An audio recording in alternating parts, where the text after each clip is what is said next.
On more than one occasion, it has been hinted by multiple Repsol Honda personnel that they may have taken a radical new approach with the 2022 bike. Their rider, Marc Marquez, has now revealed why the new bike feels unfamiliar while speaking to DAZN.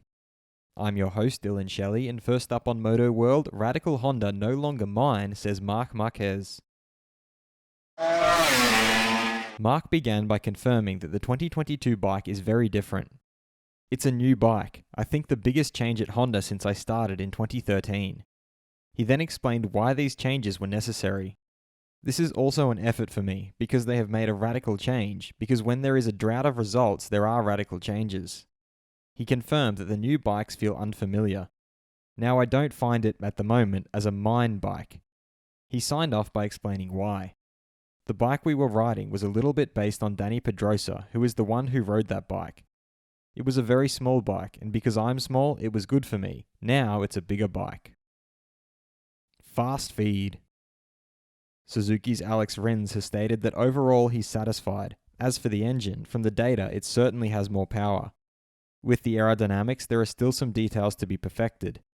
We are trying to gain something out of the corners. In slow corners, the others manage to keep the front wheel more attached to the ground.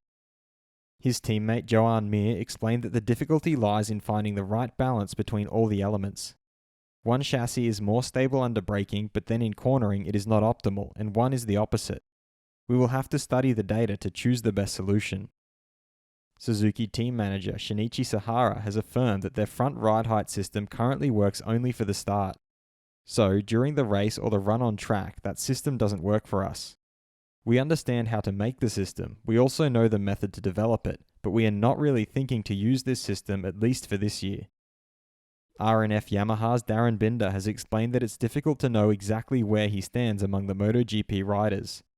I need to remind myself that I've come from Moto3, it's a big jump and I've just got to take it as it comes.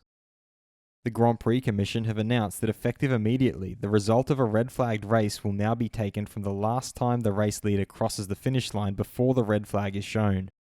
All riders who cross the finish line on the same lap as the leader before the red flag will be classified in that order as a partial classification. Any riders who do not cross the finish line on the same lap as the leader before the red flag is shown will be classified based on where they crossed the finish line on the previous lap. Will the bigger Honda create new problems for Marc Marquez?